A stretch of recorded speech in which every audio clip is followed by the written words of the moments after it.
नमस्कार, अफसरनामा में आप सभी का स्वागत है। मैं हूं आदित्य नामदेव। आज हम आपसे एक ऐसे आईएएस अधिकारी की मुलाकात करवाना चाह रहे हैं जो सरस्वती को पूजते हैं, जिनका मानना है कि हार्ड वर्किंग केवल गोल को अचीव करने के लिए नहीं, सर्विस में आने के बाद भी आपको उसी तरह का हार्ड वर्कर बना रहना पड़ेगा। और बहुत साफ है, जरूरी नहीं कि आप मेरिटोरियस हो तभी आपका यूपीएससी में सिलेक्शन होगा। बस आप अपने गोल के प्रति डेडिकेशन के साथ बढ़िए, हार्ड वर्किंग रहिए, निश्चित तौर पर आपको आपका गोल जरूर मिलेगा। बहुत स्वागत करता हूं मैं 2011 बैच के आईएएस अधिकारी चंदन कुमार साहब का। नमस्कार सर। जी नमस्कार सर, बिहार शरीफ में जन्म हुआ सर। पहले तो सर मैं टाइम मशीन की तरह आपको पीछे लिए चलता हूं सर। बचपन कहाँ से शुरुआत हुई थी, घर में कौन कौन है सर, उसके बारे में बताएंगे। देखिए, मेरा जन्म बिहार शरीफ में हुआ है। ये नालंदा डिस्ट्रिक्ट का हेडक्वार्टर है। और मेरे घर में मेरे अभी वर्तमान में मम्मी हैं। और मेरा जन्म जो है छोटे से शहर में हुआ है। और बिहार शरीफ इसे इसलिए कहते हैं क्योंकि यहाँ बाबा मखदूम साहब का मकबरा है जो काफ़ी फेमस है, वहाँ पे लोग जाते हैं। और मैं उस वक्त मेरे मम्मी पापा और मेरे 3 भाई और 1 बहन थे। और इस छोटे से शहर से ही मेरी शुरुआत हुई है। और शुरुआती जो मेरी शिक्षा हुई वो भी वहीं पे हुई। आईएएस चंदन कुमार को मैं थोड़ा सा पीछे लिए चलता हूं सर। वो चंदन कुमार जो बचपन में हेडमास्टर टीचरों की बहुत मार खाता था सर, बहुत शरारती हुआ करता था। बहुत कम लोग जानते होंगे। देखिए क्या है, उस वक्त मैं बहुत ही ज़्यादा शरारती था। और इनफैक्ट ऐसा भी होता था कि घर में कोई भी अगर और गलती करता था तो लोग या पड़ोस के लोग यही सोचते थे कि इसी ने कुछ किया होगा। और लोग आकर चेताते भी थे मेरे माँ बाप को कि देखो तुम्हारे लड़के ने ऐसा कर दिया। एक वाकया है कि एक बार एक गैया बंधी थी, उसके बछड़े भी थे बंधे हुए। तो मेरे छोटे भाई ने जाके उस बछड़े को खोल दिया, तो वो बछड़ा जाके गाय के दूध पी गए। तो उसके जो मालिक थे वो आके वो ये नहीं देखे कि किसने किया किसने नहीं किया। उसने आके यही बोला कि देखिए आपका बेटा ये जो है मंझला बेटा चंदन जो है उसने आज का पूरा मेरा बिजनेस खराब कर दिया, पूरा उसका देखो दूध उसकी बछड़े ने पी लिया। जबकि अन्य लोग थे वो जानते थे कि इसने नहीं किया है, तो भी सारा दोष वो हो गया। तो एक आदमी का बचपन में जो उसका कह सकते हैं लड़कपन रहता है, बचपना रहता है, वो ऐसा ही रहता है। और स्कूल में भी कुछ वैसा ही था कि शरारत करते थे, कई बार खुद शरारत करते थे, कभी किसी और के शरारत का बोझ मेरे ऊपर आ जाता था। तो ये इस तरह का रहता था, लेकिन हमने इसको भी बहुत एंजॉय किया। और आज पीछे मुड़ के जब मैं देखता हूँ तो हमने जो शांति से जो जीवन व्यतीत किया होगा उस वक्त, वो हमें स्मरण नहीं है। लेकिन वो तमाम क्षण जब मुझे किसी शिक्षक ने मेरा दोस्त दिया हो या मुझे मेरे को सुधारने के लिए कुछ उस वक्त उसने अगर कभी एक थप्पड़ मारा हो या छड़ी से पिटाई की, वो आज भी मुझे याद है। आजकल के बच्चों को हम पूछे तुम्हें मुर्गा बनना आता है तो उनको नहीं आता होगा मुर्गा बनना, लेकिन उस वक्त हमारा इतना अच्छा एक एक्सरसाइज था। तो ये और यही वो क्षण है, यही वो पल है, यही वो चीज़ें हैं जो आदमी के स्मरण पटल पे हमेशा के लिए अंकित रहता है। सर, बच्चों को माँ बाप को छोड़ना या माँ बाप के लिए बच्चों को हॉस्टल में भेजना बहुत आसान नहीं होता। आपके घर में 4 लोग, 1 बहन और 3 भाई आप लोगों का परिवार था, लेकिन फिर भी आपको हॉस्टल भेजा गया। क्या ये शरारत एक बड़ी वजह थी हॉस्टल में भेजने की? यही वजह थी। देखिए पहले मैं बात कर रहा हूँ 95 की, 96 की। तो उस वक्त पे लोग हॉस्टल जो है माँ बाप पढ़ने के लिए नहीं भेजते थे, सुधरने के लिए भेजते थे। तो मेरे माता पिता भी देखे कि ये यहाँ पे इसका जो व्यवहार है कहीं ना कहीं बहुत ज़्यादा, मैं थोड़ा एग्रेसिव भी कह सकता हूँ, नटखट कह सकता हूँ। तो उन्हें लगा कि शायद इसे अगर हम कोई दूसरा वातावरण दे जहाँ पे ये और लोगों के संपर्क में आएगा तो दूसरों से भी सीखेगा, जो इसमें कमियां हैं वो इसको ये पूर्ति करेगा। और एक बच्चा जो है हमेशा ऐसा सोचता है कि जब तक मेरे माँ बाप हैं वो अपने आप को शेर समझता है। तो मेरे माँ बाप ने ऐसा सोचा कि इसको इस भावना से दूर करना होगा, इसको माँ बाप से थोड़ा सा दूर कर देंगे तो इसके मन में ये भावना है जो है कि ये शेर है, कुछ भी कर सकता है, शायद उसमें कुछ नियंत्रण हो जाए, कमी हो जाए। और कहीं ना कहीं मुझे ऐसा लगता है कि इन्हीं सभी बातों को सोच के उन्होंने मुझे हॉस्टल भेजा। साथ में एक छोटी सी मनसा यही भी रही थी कि भाई जब भेज रहे तो अच्छे स्कूल भेजे जहाँ पे अच्छा अध्ययन करे, अच्छी शिक्षा प्राप्त करे, अच्छा आचरण प्राप्त करे। इसीलिए मेरे मम्मी पापा ने मुझे हॉस्टल भेजा। कितने दिन में वो परिवर्तन आया सर? मैं सोचता हूं कि मन में तो आज भी नहीं आया है ये तो जिम्मेदारियों का बोझ है कि आदमी सीधा साधा बना रहता है। बट हाँ, वहाँ जाने के बाद आपके अलग अलग समाज के अलग अलग पृष्ठभूमि से लोग आए हुए रहते हैं, वो आपके दोस्त बनते हैं। और हॉस्टल में भी क्या होता है, इंस्टेंट पनिशमेंट का एक कॉन्सेप्ट रहता है कि अगर आपने गलती किया तुरंत आपको या तो आपके सीनियर आपको वॉच आउट करेंगे या आपके टीचर्स वॉच आउट करेंगे। तो कहीं ना कहीं वो डिसिप्लिनिंग तो होती है, वो स्ट्रीमलाइनिंग होती है। और सबसे बड़ा लाभ मुझे ये हुआ कि मुझे कुछ अच्छे मित्र वहाँ मिले, मुझे कुछ अच्छे टीचर्स वहाँ मिले जिन्होंने मुझे काफ़ी दिन तक मेरा मार्गदर्शन दिया। और कहीं ना कहीं आज मैं कहीं भी हूँ, उनका योगदान जो है मैं हमेशा अपने मन में सोचता हूँ कि उनका एक अभिन्न योगदान जो है वो मैं हमेशा स्मरण करूँगा। घर में जब हम दीपावली की सफाई करते हैं तो सर ऐसी बहुत सारी चीज़ें निकलती है, कागज़ जब हम देखते हैं यार अच्छा इस समय ऐसा हुआ था। क्या वैसा कोई वाक्य याद आ रहा है सर कि जब मार्कशीट में कहीं गोला लगा हो, कट हो? अभी इसी दीपावली में ये हुआ। अभी भी जब अब हम लोग अपने घर की सफाई करते हैं, सभी चीज़ों को सुसज्जित करते हैं, तो मेरे बचपन का एक मार्कशीट निकल गया। और उस मार्कशीट पे जब हमने देखा तो क्रॉस जो है लगा हुआ था। तो जब मुझे याद आया तो मुझे ऐसा लगा कि पहले ऐसा नहीं था कि मैं बहुत इंटेलिजेंट स्टूडेंट रहा हूँ, बहुत ब्रिलियंट रहा हूँ बचपन से। आजकल 100% नंबर आते हैं, तो मैं तो सोचता हूँ कैसे आते हैं, मुझे तो कभी पास होना ही मेरे लिए सफलता होती थी। तो मार्कशीट पर क्रॉस लगना, ये लगना एक मेरे लिए सामान्य बात थी, लेकिन निश्चित तौर पर मेरे मम्मी पापा लोग को अच्छा नहीं लगता होगा। और अभी जब हम दीपावली में, इस दीपावली में जब हम कुछ सफाइयाँ कर रहे थे तो एक मार्कशीट निकल गया, उसमें क्रॉस लगा हुआ था। और मेरी वाइफ भी वहीं बैठी हुई थी। अगर वो नहीं रहती तो मैं उसको छुपा लेता, लेकिन वो देख ली तो बोली ऐसे तो बहुत इंटेलिजेंट बनते हो, यहाँ देखो तुम फेल हो गए थे लेकिन तो ये जो चीज़ें हैं, तो कहीं ना कहीं वो जो हम कहीं फेल होते हैं तो उसको कभी भी मैंने अपने जीवन में नकारात्मक रूप से नहीं लिया। वो मैंने ये नहीं लिया कि मुझ में कुछ कमी है, मैंने हमेशा इस रूप में लिया कि शायद मेरे प्रयास में कुछ कमी रही होगी, इसीलिए वो चीज़ है। और उसके ऊपर हमेशा हमने इम्प्रूव करने का प्रयास किया, तो हम काफ़ी उसका लाभ भी मिला मुझे। पिता बिहार पुलिस में थे सर और सब इंस्पेक्टर थे, जितना मैंने पढ़ा है आपके बारे में सर। परिवार में 4 भाई बहन हैं आप लोग सर। बहुत आसान नहीं होता बिहार में, रांची में इतने बड़े स्कूल में एडमिशन करवाना सर। क्या शरारती एक कारण था कि ये लगा था यार कि यही बच्चा है आगे चल के, शरारती तो अभी है लेकिन जो कुछ कर पाएगा, माँ बाप का नाम रोशन कर पाएगा, यही बच्चा कर पाएगा? वैसे देखा जाए तो अगर हम रेट्रोस्पेक्टिव देखते हैं और अपने माँ से भी जब बात करते हैं तो मेरे भैया जो थे मेरे से ज़्यादा इंटेलिजेंट थे, लेकिन वो उस स्टेज पे थे जहाँ पे उनको भेजा नहीं जा सकता था। वो क्लास 9th में थे उस वक्त। मेरे से छोटा वाला थोड़ा ज़्यादा ही छोटा था। तो एक था कि कन्वीनियंस अगर देखा जाए, सुविधा का संतुलन इसी में था कि इसको भेजा जा सकता है, सबसे घर में शांति भी रहेगी। हाँ, घर में शांति रहेगी। और ये डेली पनिशमेंट जो खा के आता है, या इसको डेली जो लोग चिताने के लिए आते हैं कि देखो तुम्हारा बच्चा ये, उससे भी एक थोड़ी मुक्ति मिलेगी। और दूसरा चीज़ ये था कि कहीं ना कहीं उनके मन में था कि हमारा जो सेवा है वो ट्रांसफरेबल है, आज यहाँ है कल वहाँ है, तो वैसे में बच्चों को अच्छी एजुकेशन हम नहीं दे पाएंगे, तो कहीं से शुरुआत करनी थी। तो मैं अपने घर का पहला बालक था, लेकिन आखिरी नहीं था। मेरे बाद मेरे छोटे भाई भी निकले, बड़े भाई भी निकले, सभी लोग निकले अच्छी शिक्षा के लिए। जैसा कि वहाँ पे एक प्रचलन भी है अच्छी शिक्षा के लिए, जहाँ पे भी अच्छी शिक्षा मिले वहाँ पे जाके ग्रहण करना चाहिए। तो इसलिए सबसे पहले मेरा ऐसा सौभाग्य प्राप्त हुआ कि हम वहाँ से बाहर निकले। पिता बिहार पुलिस में थे, पिता को आप देखते होंगे सर, तो ये नहीं लगा कभी जीवन में कि आईपीएस बनना चाहिए, आईएएस ही बनना चाहिए, ये क्यों मन में लगा सर? देखिए, कई बार ऐसा होता है कि हम जीवन के उस स्टेज पे रहते हैं जब आप बच्चे होते हैं या ग्रो कर रहे होते हो, बड़े हो रहे होते हो, तो उस वक्त तो हमारे पास उतना अनुभव भी नहीं होता है कि हम मूल्यांकन कर सके कि ये बेहतर है या वो बेहतर है।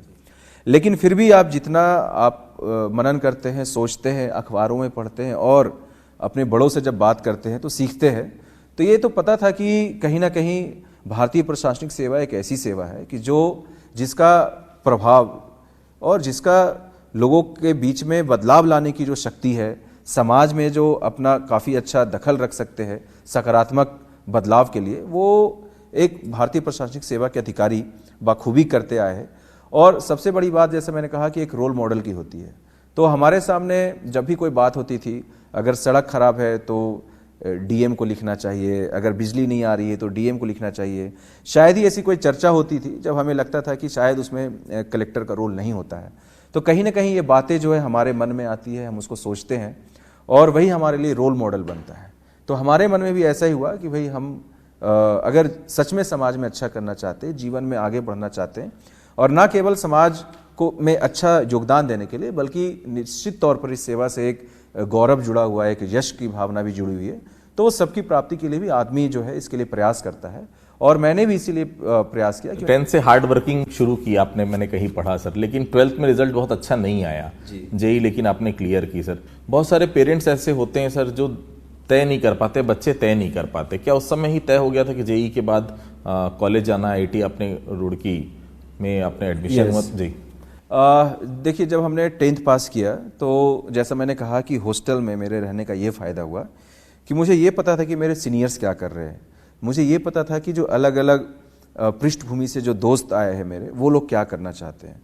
तो इतना, और मेरे अंदर क्या क्षमता है, मेरे अंदर क्या एप्टीट्यूड है, तो उससे तो ये पता था कि मैं आईआईटी में एडमिशन लेना चाहूँगा। और उसके बाद मैंने तैयारी की। तैयारी करने के बाद मेरा 12th अच्छा नहीं रहा और उस साल तो 2002 की बात कर रहा हूँ, मेरा जेई में भी सिलेक्शन नहीं हुआ। फिर 1 साल मैंने तैयारी की जेई की दिल्ली में रह के, और फिर उसके बाद मेरा सिलेक्शन हुआ। लेकिन कहीं ना कहीं मन में था कि आईआईटी में एडमिशन लेना चाहिए। कोई दबाव नहीं था मेरे ऊपर, ना तो मेरे माता पिता का, ना तो मेरे किसी और का। लेकिन हाँ, इतना एक उस वक्त ये हम जरूर सोचते थे कि अगर हम आईआईटी करते हैं, जेई करते हैं, तो हमें फिर एक अच्छे सेट ऑफ स्टूडेंट के साथ रहने का अवसर मिलेगा।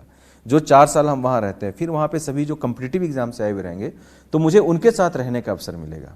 और एक अच्छे कॉलेज की यही सबसे अच्छी बात होती है कि आपको एक एनवायरनमेंट वहाँ बहुत अच्छा मिलता है।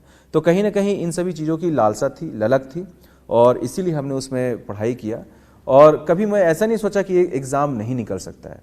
हाँ, ये लेकिन ज़रूर लगता था कि एग्ज़ाम कठिन है और रिस्क भी है, क्योंकि 1 साल हम वहाँ पे खो रहे होते हैं। और जब उसके पहले का जब हम देखते हैं, जब फर्स्ट अटेम्प्ट हमने दिया था तो बहुत अच्छा हम उसमें परफॉर्म नहीं कर पाए थे। तो लेकिन मुझे अपनी कमजोरियों का एहसास हो गया था कि मैं यहाँ कमज़ोर हूँ। तो उन सभी चीज़ों को एक साथ इकट्ठा करते हुए हम आगे बढ़ने का प्रयास किए। माँ सरस्वती का आशीर्वाद था कि हम उस परीक्षा को पास कर गए। सर, जेई के बाद रुड़की आप गए सर, आईआईटी आपने किया। यूपीएससी कहा जाता है सर कि यूपीएससी सिलेक्शन में परिवार के किसी या फिर आसपास के कोई रिश्तेदार का बड़ा रोल होता है, क्योंकि हम उसको देखकर कहीं ना कहीं ये लगता है कि यार, जैसे मैंने आपके बारे में थोड़ा पढ़ा है कि मामा आपके जो है आईएएस में थे सर, तो क्या वो बहुत ज़्यादा प्रभावित किया आपको यूपीएससी में आने के लिए? देखिए, ऐसे तो मेरे मन में ये लालसा जो थी कि मैं भारतीय प्रशासनिक सेवा में जाऊँ, बहुत पहले से ही थी। क्योंकि जिस तरह की पृष्ठभूमि में मैं था, जिस तरह से मुझे अपने माता पिता के साथ चर्चा परिचर्चा, और कहीं ना कहीं मुझे उनके मन में क्या इच्छा है, मुझे भी ये पता थी। और जो माँ बाप की इच्छाएं होती है, कहीं ना कहीं अपने बच्चों की महत्वाकांक्षा को वो तय करती है।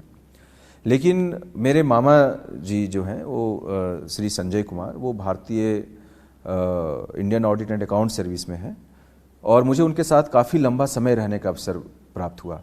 जब मैं रांची में था तो उनकी पोस्टिंग रांची में रही। जब मैं दिल्ली में गया तैयारी करने, तो उनकी ट्रांसफ़र दिल्ली में हो गए। तो कहीं ना कहीं मुझे एक लंबा समय उनके साथ व्यतीत करने का, वाद संवाद करने का एक अवसर प्राप्त हुआ। तो मुझे ऐसा लगा कि सिविल सेवा एक ऐसी सेवा है कि जहाँ पे आप ना केवल व्यावसायिक रूप से, बल्कि आप एक व्यक्तिगत रूप से काफ़ी ग्रो करते हैं। और वहाँ जाने के बाद जब आपको कोई एक अनुभवी व्यक्ति जो ऑलरेडी इस सेवा में है, जब आप उनसे संवाद करते हैं, तो तब आपको इसके बारे में गहराई से, इसके विस्तार के बारे में, और इसमें क्या क्या आपके पास में अपॉर्चुनिटीज़ हैं, उसके बारे में स्पष्ट आपको पता चलता है। तब कहीं ना कहीं आपका संकल्प जो है और दृढ़ होता जाता है कि नहीं, शायद मैं इसी के लिए बना हूँ। और इसीलिए उस वक्त मैंने ये निर्णय किया। निश्चित तौर पर जो मेरे मामा जी हैं, उनका काफ़ी प्रभाव रहा। उन्होंने मुझे मार्गदर्शन भी दिया, कब किस स्टेज पर कैसे करना है। और कहीं ना कहीं आज मैं जहाँ पे भी हूँ, उनका भी योगदान जो है। 2009 में लिए चलता हूँ सर आपको, जब यूपीएससी प्री तो पास कर लिया था आपने, लेकिन मेंस नहीं हो पाया था सर। बहुत सारे लोग ऐसे हैं सर जो बहुत ज़्यादा डिमोरलाइज हो जाते हैं जब इस तरह का रिजल्ट आता है।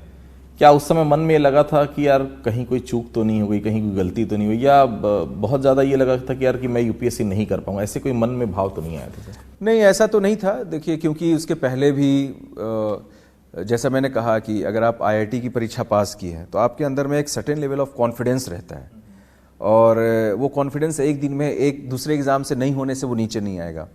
तो जो मेरी अपब्रिंगिंग रही है वो हमेशा एक कम्पिटिटिव इन्वायरमेंट में रही, चाहे मैं हॉस्टल में रहूं, चाहे फिर मैं जेई कम्पीट करूं। कॉलेज में जाने के बाद भी काफ़ी अच्छा ही रहा था मेरा परफॉर्मेंस। तो एक हमेशा एक कम्पिटिटिव माहौल से मैं निकला था। जब यूपीएससी का फर्स्ट अटेम्प्ट दिया और नहीं हुआ तो बुरा लगता है, तकलीफ़ भी होती है, लेकिन ये मुझे पता था कि ये जैसा मैं बताता हूँ कि बचपन में जो मेरे छोटे छोटे टेक्स्ट बुक्स रहते थे उसके पीछे 4 पंक्ति लिखी रहती थी कि असफलता केवल यह सिद्ध करती है कि सफलता का प्रयत्न पूरे मन से नहीं हुआ। तो मैंने उस पूरे जो मेरा सफलता नहीं हुआ, फर्स्ट अटेम्प्ट में नहीं हुआ, उसकी पूरी जिम्मेदारी मैंने स्वयं अपने ऊपर ली, और इस रूप में ली कि शायद मेरी तैयारी में कुछ कमी रह गई होगी, मुझ में कमी रही होगी, ऐसा नहीं है।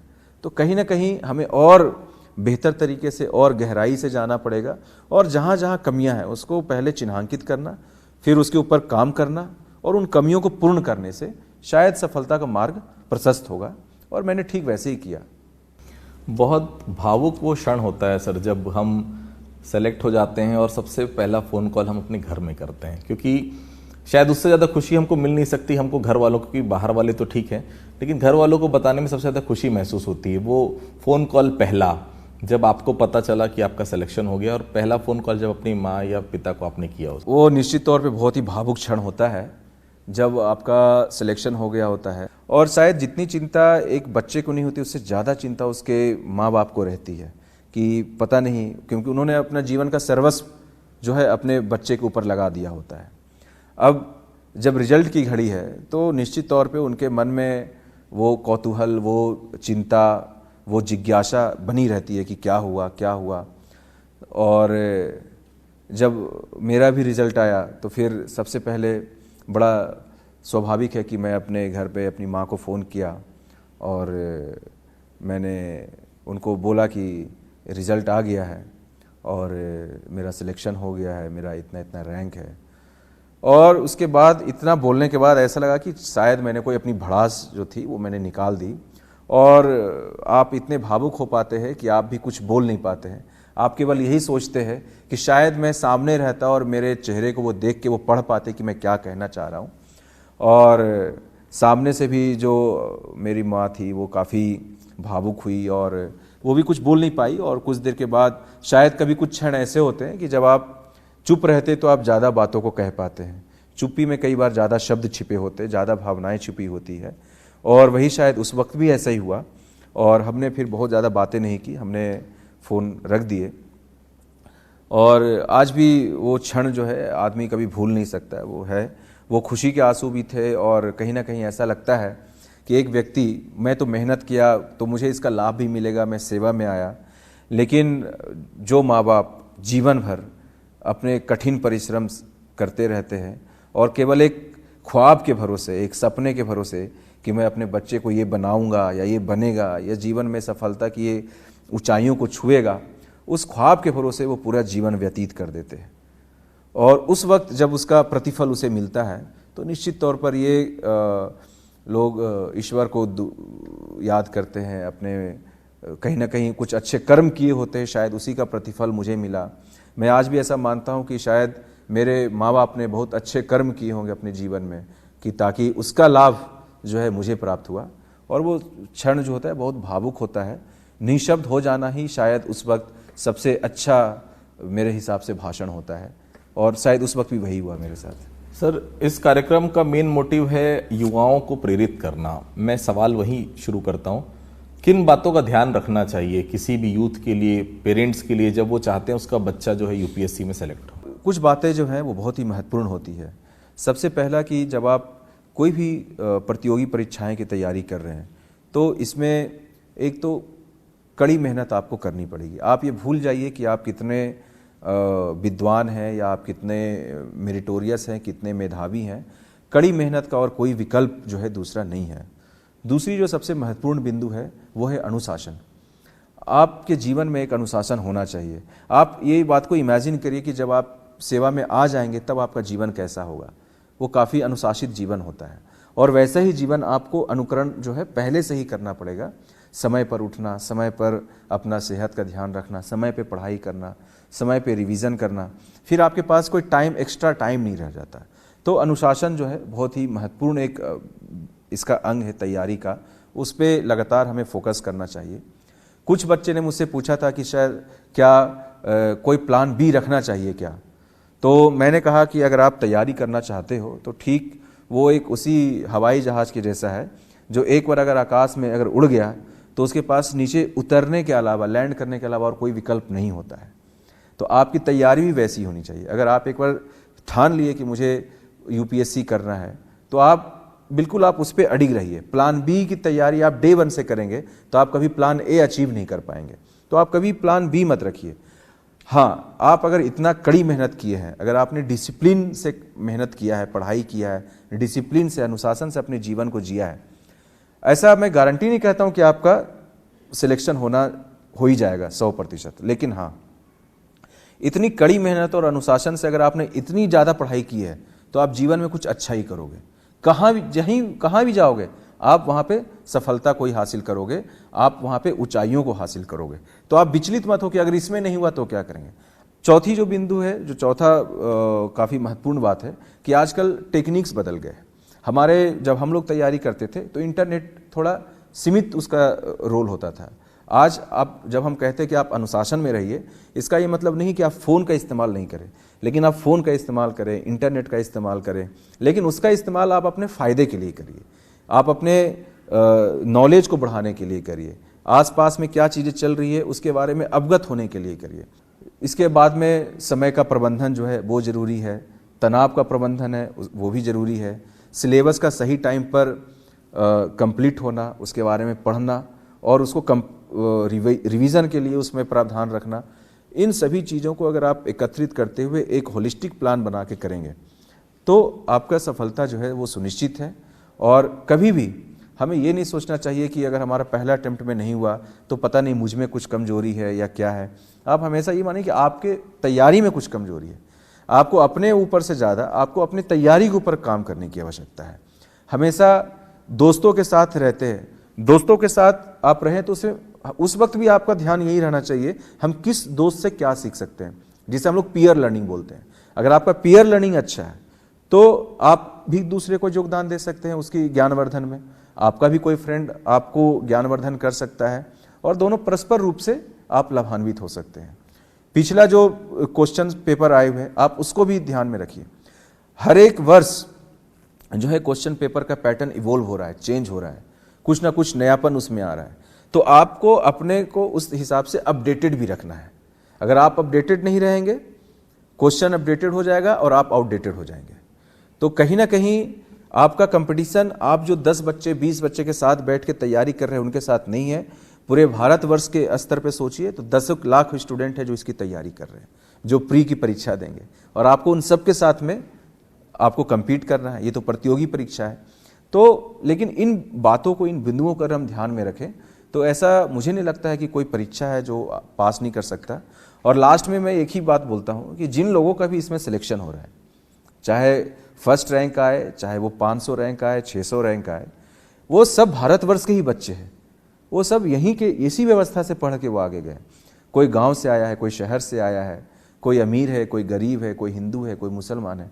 तो ये मत समझिए कि आप कमज़ोर है या आप कोई ऐसे पृष्ठभूमि से आपका हो ही नहीं सकता। ऐसा तो मैं कुछ मानता ही नहीं हूँ। सब इंसान के ही हैं लोग हैं सब, लेकिन हाँ, उन लोगों ने कड़ी मेहनत किया है, अनुशासन पूर्वक अपना जीवन जिया है, एक साधना किया है, एक तपस्या है ये, और उस तपस्या को पास करना पड़ेगा आपको। कलेक्टर सुकमा पहली पोस्टिंग आपकी हुई sir, as a collector sir, लोगों ने कहा होगा कहाँ चले गए आप, तो शहर में थे, राजनांदगांव में रहे, सुकमा बहुत डेंस नक्सल प्रभावित इलाका, पहली पोस्टिंग वो भी बस्तर के सबसे ऐसे टफेस्ट मैं जिला कहूँगा जो बस सुकमा के लिए कहा जाता है। क्या ऐसा कुछ कहा था दोस्त यारों ने या आसपास के लोगों ने? ऐसा तो कई सारे लोग जो हमारे दोस्त थे, कुछ लोगों ने तो फ़ोन करके बोला, तो ये भी बोला कि भाई मैं तुम्हें कॉन्ग्रेचुलेशन करूं या फिर आपको सांत्वना दूं। तो मैंने बोला ऐसा कोई बात नहीं है, मेरे लिए Sukma one of the best district है और जब मैं वहाँ पे भी गया तो कुछ लोगों ने प्रश्न किया कि आपको कैसा लग रहा है, तो मैंने यही कहा था कि शायद सरकार को ऐसा लगता है कि मैं उनके तर्कस का सबसे अच्छा तीर हूँ, इसीलिए उन्होंने मुझे यहाँ भेजा है और मेरे पास यहाँ पे सफल होने के अलावा और कोई दूसरा विकल्प नहीं है। और निश्चित तौर पे जब हम वहाँ रहे तो मेरा अनुभव इतना अच्छा रहा, और आज भी जब कोई मुझसे पूछता है तो मैं आज भी यही कहता हूँ कि सुकमा शायद जितने भी ज़िले हैं यहाँ पे छत्तीसगढ़ में, उसमें सबसे बढ़िया ज़िला जो काम करने का है वो सुकमा का है। उसमें संभावनाएं बहुत ज़्यादा है, लोगों का समर्थन बहुत ज़्यादा है और आवश्यकताएं भी वहाँ पे सबसे ज़्यादा है, संसाधन की भी कोई कमी नहीं है। तो इस तरह के जब मुझे वहाँ पे अवसर मिले तो मैंने वहाँ पे काम किया, और आज भी जो काम वहाँ पे चाहे जगरगुंडा का स्कूल खोल के या फिर जो किष्टाराम के अस्पताल खोल के जो संतोष की प्राप्ति मुझे आज भी होती है, शायद मुझे किसी और काम को स्मरण करके नहीं होती है। सर मेरा आखिरी सवाल ये कि जब हम यूपीएससी सेलेक्ट हो जाते हैं, आईएएस बन जाते हैं या आईपीएस की मैं बात करूं सर, चाहते हैं जीवन साथी भी आईएएस या आईपीएस ही रहे, लेकिन आपके बारे में सुना है कि मतलब मैडम हाउसवाइफ हैं सर, इसका कोई कारण खास सर?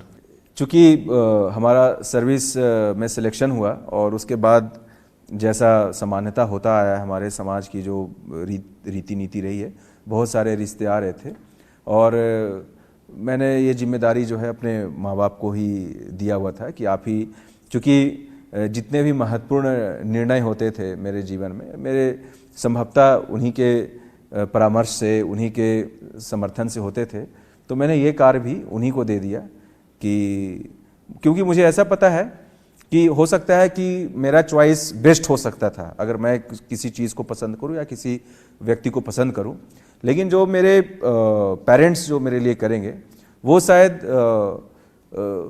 उससे भी बेहतर होगा। और ये कहीं ना कहीं मैं जितना अपने आप को जानता हूं, मेरे पेरेंट्स जो है मुझसे ज़्यादा जानते हैं, इसलिए वो जो चॉइस करेंगे वो मुझसे बेहतर होगा, ऐसा मुझे हमेशा लगा। और निश्चित तौर पर अभी मैं अपने जीवन साथी के साथ, अंकिता सुमन उनका नाम है, काफ़ी मैं खुश हूँ और एक अच्छा, अभी हमारा 10 साल जो है शादी का होने जा रहा है, तो it has been a very beautiful journey, अच्छा जर्नी रहा ये हमारे लिए। चलिए बहुत बहुत धन्यवाद सर। तो सुना आपने कलेक्टर साहब को, चंदन कुमार जी को, साफ तौर पर कहना है देखिए, असफलता अगर आपके जीवन में आ रही, इसका मतलब बेहद साफ है कि सफलता के लिए पूरा प्रयास नहीं किया गया है। तो प्रयास करते रहिए, सफलता आपको जरूर मिलेगी। तो अफसरनामा मैच के लिए इतना ही, अगली बार फिर किसी अधिकारी से आपकी मुलाकात कराएंगे, तब तक के लिए बहुत बहुत धन्यवाद।